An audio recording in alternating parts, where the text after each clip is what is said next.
Can you feel the tremor in the ground beneath Boston Celtics fans?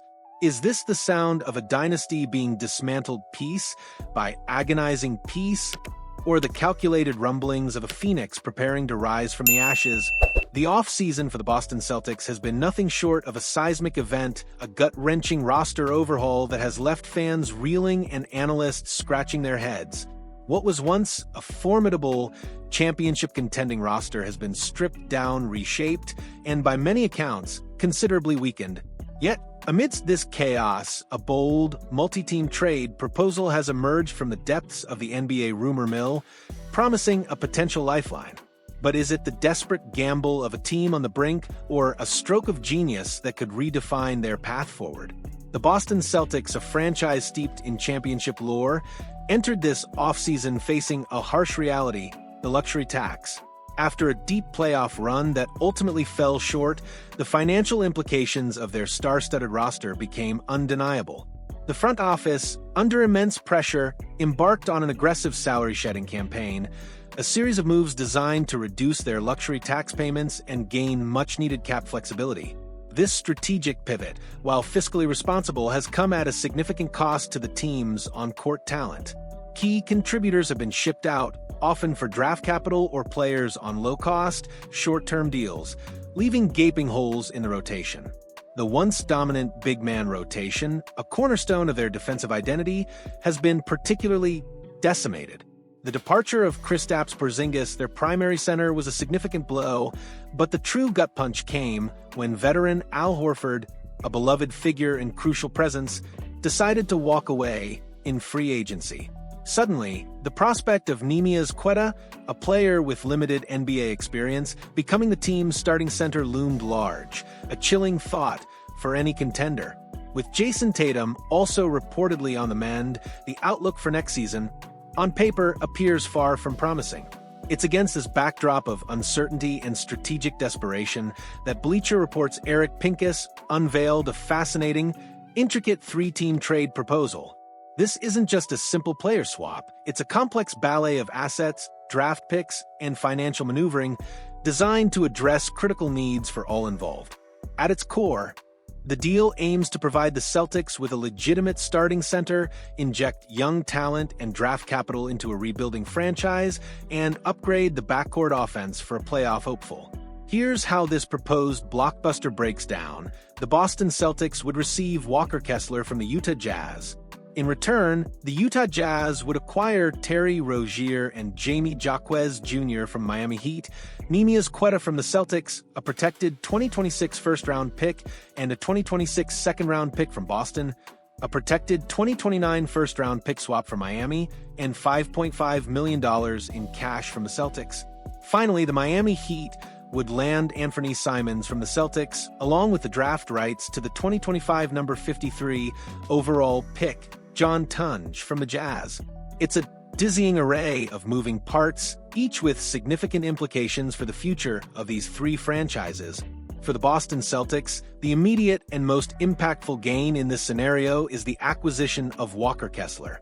After shedding their primary big man, the void at center was not just noticeable, it was a gaping chasm.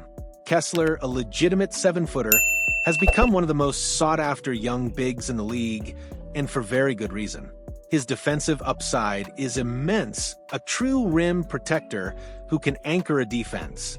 Last season, he showcased his capabilities with impressive averages of 11.1 points, 12.2 rebounds, and a staggering 2.2 blocks per game. While his offensive game isn't his primary strength, his ability to rebound and deter opponents in the paint is precisely what the Celtics desperately need. His solid frame, combined with surprising athleticism, allows him to run the floor effectively while also holding his ground against stronger opponents in the post.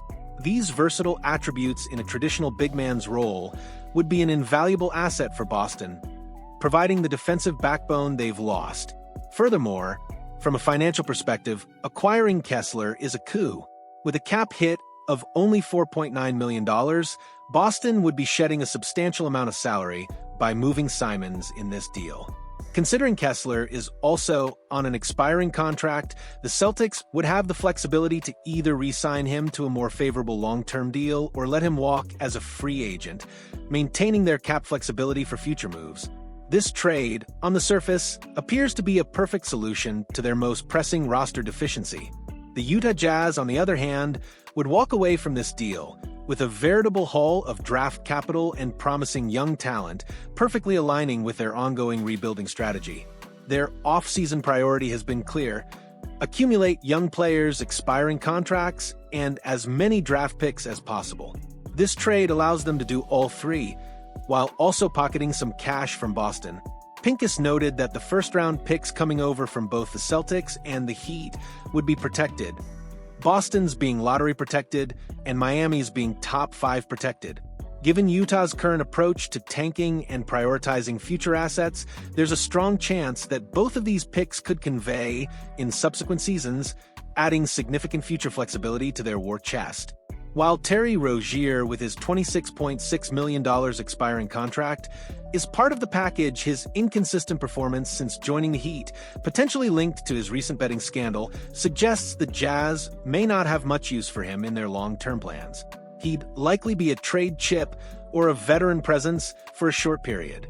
The true gems for Utah in this scenario are Jamie Jaquez Jr. and Neemias Queta. Jaquez Jr. has shown flashes of potential to develop into a solid rotation player, even if his statistics, 8.4 points for 0.4 rebounds, 2.5 assists per game last season, don't fully reflect it yet. The Heat have shown considerable faith in him, and in a rebuilding situation like Utah's, the young guard could find the playing time and development opportunities necessary to cultivate his talents as a core piece of their young roster. Similarly, Queta, despite very limited playing time, has displayed surprising productivity, averaging 5.0 points and 3.8 rebounds. With Kessler out of the rotation, Queta could finally receive the extended minutes needed to showcase his full potential and become a valuable contributor for the Jazz, potentially even as a starting caliber big man in the future. While the Jazz might initially envision Jaquez Jr. and Queta as bench players, their long-term development could significantly bolster the team's overall roster strength. For the Miami Heat, this deal represents a significant upgrade to their backcourt offense, a move that could be immensely beneficial as they aim for playoff contention. Anthony Simons, a dynamic scoring guard, has been a frequent subject of trade rumors, primarily due to Boston's need to shed salary.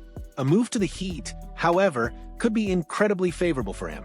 Last season, Simons averaged an impressive 19.3 points and 4.8 assists per game, with shooting splits of 42.6% from the field and 36.3% from three-point range.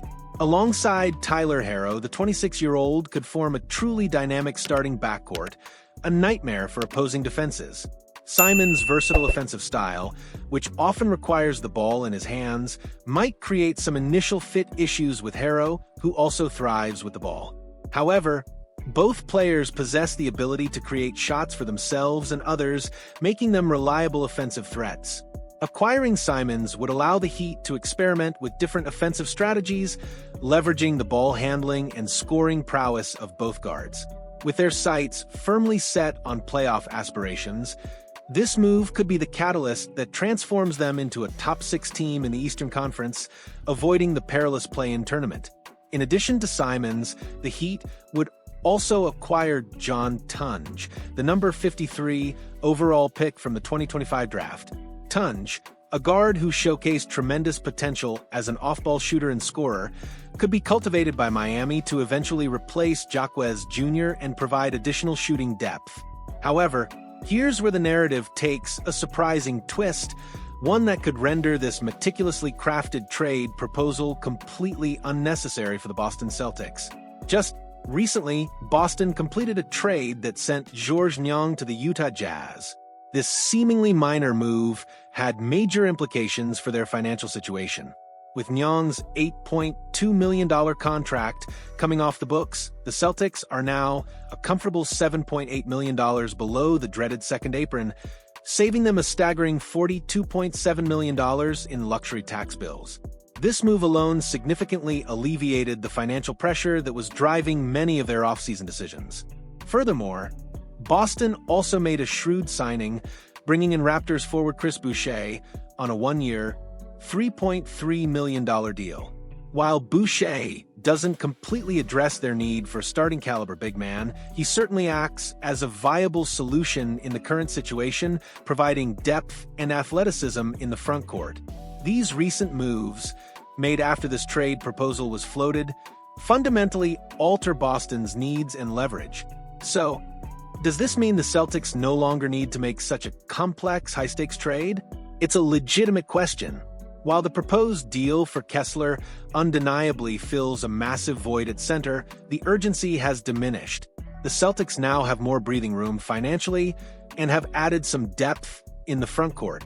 They still have a long way to go before being considered a truly competitive team in the Eastern Conference, especially given the strength of their rivals. But with additional, perhaps smaller, trades still in mind, they may opt against trading a valuable asset like Anthony Simons in a package of this magnitude.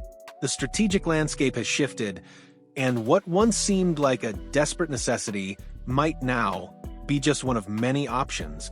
This entire saga underscores the incredibly complex and fluid nature of NBA team building. The Boston Celtics, once a picture of stability, are now navigating a treacherous path, balancing financial prudence with championship aspirations. Will they ultimately pursue a blockbuster like this, or will their recent, quieter moves be enough to stabilize the ship? The answer will define their season, and perhaps the trajectory of their franchise for years to come. What do you think, Celtics Nation? Given the recent financial moves and the signing of Chris Boucher, do the Celtics still need to make a trade of this magnitude to acquire a center like Walker Kessler? Or should they hold on to their assets and look for smaller, more targeted improvements? Let us know your thoughts in the comments below. And if you found this breakdown insightful, please smash that like button and subscribe to our channel for more exclusive, in-depth analysis of the NBA's most captivating storylines. Your support helps us bring you the game's most passionate insights.